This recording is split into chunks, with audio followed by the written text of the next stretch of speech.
My name is Bandit Heller. Oh, he spelled healer wrong. G'day you cheeky dogs. Today we're going to be talking about the new Bluey Minisode Letter. Now we just had 5 minisodes drop and Letter by far was the longest one and definitely I think had the most connections to the Blueyverse, and that's what I want to talk about. The 7 different episodes that this one tiny minisode actually referenced. Oh, he shouts at Rad when Rad plays footy. Oh yeah, he did. Because this is something that I really love, because we see a lot of like character development in this, and as well as just like exploring the Bluey universe lore, what we kind of already know about some characters. And yes, I got new hair. Let me know in the comment section down below what you think of it. This is outrageous. So the very first episode, of course, I'm going to be talking about is Escape, because of course we have the same style drawing now. We see that Bandit did draw just like the girls did in the episode Escape when they were also at Nana's. And that's something I find really interesting is whenever we have like drawing based episodes, there's always one grandparent involved. And obviously in Escape, it was Nana. And what's this one, Bingo? It's the Dreamhouse car. That's what we chased Mum and Dad in. But in the episode Dragon, it was Grandma Cattle, Chili's mum. That's my mum. Your grandma. Wow, she's beautiful. So that's just something that I think is really interesting to note. The second episode that this kind of references is The Claw, all the way back in season 1, where Chili like teases Bandit about the fact that he can't spell properly. Ooh. What does it say on it? It says 2 bottomless bowls of ice cream for the holder. You spelled holder wrong. And then, of course, the whole premise of Letter is Bandit not being able to spell words properly and the girls sort of giggling about it. Your daddy wasn't a very good speller, was he? And yes, obviously this is a nod to the fact that when kids are 5 years old, they aren't great spellers, they're just learning. But it is kind of nice to see that like Bandit still struggles with spelling all the way in the future when he's like 40 years old as well. The third episode that this kind of talks about is Sheepdog, and you might not have known this at first, but I think it's just a nice cute way of referencing the mullet yet again. Come on, kids. Daddy-daughter time. Hey! And you've got a mullet.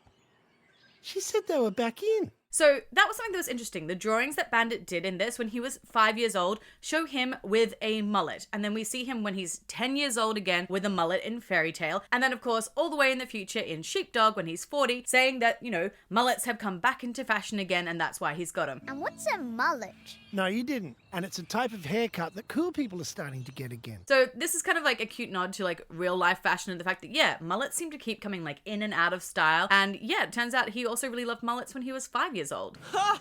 Nice mullet, Bandit!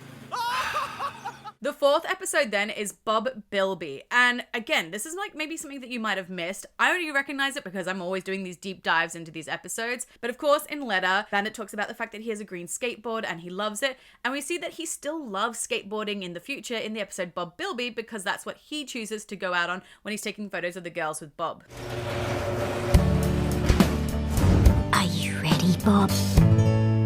Ooh.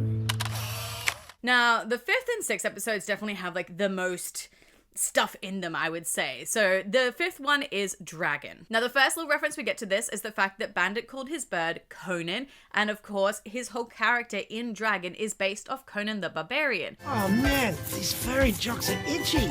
Maybe I should be shampooing these things. So a nice little nod again between the two, showing that Bandit obviously really liked Conan the Barbarian when he was a kid. Now, as we mentioned before, of course, they're both drawing episodes, but in particular, when we get the little flashback in Dragon of Bandit when he was 6 years old. Whoa, here we go. This is me. I'm 6 years old. I'm at school drawing pictures of cars. That's a lot of cars. I love drawing cars. It's sort of interesting to see that, like, we know that's when he stopped drawing, and his style really never changed from that point onwards. Like, he still draws in that style when he is 40, and he was drawing in that style, of course, when he was 5 too. Dad, can you help me draw a dragon story?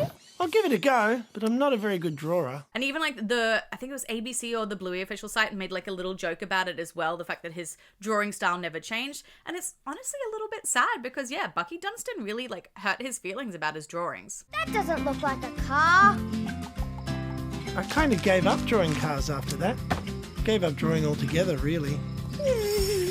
But it is important to note, though, that how Bandit drew himself back then was without a mullet. So obviously the mullet only lasted when he was 5, not 6. Now, the 6th episode, of course, is the episode Fairy Tale. And I feel like when the animators decided to draw the escape style, that's the reference point they used was Fairy Tale, even though the kids were 10 and 12 years old in that rather than 5 years old like they are in Bandit's Letter. I am 5 years old.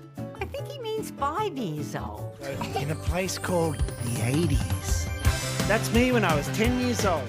Because all the designs literally match what they looked like in Fairy Tale. Everything from Nana's perm, which I love that it made a comeback, but even the boys' hairstyle, like Bandit's mullet, obviously Rad's sort of fluffy hair, and then Stripe's like little fringe fluff at the front as well. That all matches up with what they looked like in Fairy Tale. We did also have like a line as well. So the line in Fairy Tale when Bubba is like just yelling at the boys, asking what they're on about. Come on, Stripe.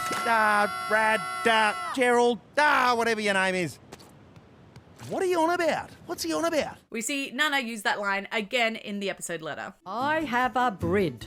A brid? What's he on about? I do love that we have like a little cameo drawing of Bubba in this as well. And it's kind of sad because again, it sort of shows that he was pretty rough with the boys, like yelling at Rad at footy matches, but it does line up with like his kind of character and 90s dads as well. But I don't know, I like to think that Bubba in the future as a grandparent is much more soft-hearted. Yeah, it was the 80s. Mums were allowed to be mean. And dads weren't much help either. Now, the very last episode, again, maybe might surprise you that this reference is, and that's Christmas Swim. Christmas swim! Yeah! And that's because we find out in the episode letter that Nana is just an absolutely awful cook. And it's like a big joke and like they have a whole thing about it. And it's kind of funny because the presents then that she gives Stripe and Bandit in Christmas Swim say world's best chef. So it makes me wonder, like, did the boys have to step up and learn how to cook really well because they just couldn't stand their mum's cooking? And she was always really proud of them for that. I'd like to think that like that's like a little bit of a canon thing and it's really cute. Oh, world's best chef. Thanks, Mum. Hey, I thought I was the world's best chef. Oh, you both are. But then the other thing is like, it makes me laugh because maybe Stripe told Trixie about what a bad cook his mum was. And that whole joke about like Nana wanting to make the gravy from scratch and Trixie being like, no, I'll just use a packet. It's okay. Like that has even like more depth to it now as well. Oh, Trix, I can do the gravy if you like. Oh, I'm fine, Chris. I've just got some packets. Oh, no, let me do a proper one. But Cheeky Dogs Letter, of course, was one of my favorite episodes because of the amount of depth that we had in it. And I will be doing a breakdown for one more of the minisodes, which will be the episode Hungry. And then I'll also have a ranking of them all with any other little Easter eggs in them that I did find as well. I'm going to save those videos though until it comes out worldwide. So it'll be July 3rd that it'll come out on Disney+. So that's when I'll drop those extra breakdowns as well. But until then, I will have other breakdowns from season 1 coming out, like The Dump and The Zoo. So make sure you hit that like button down below, that subscribe button, and that bell for notifications so you know when those videos come out. And until then, I have Picture Cheeky Dogs out, a few other videos that maybe you'd like to watch, and I will see you all in another video. Mwah! Bye!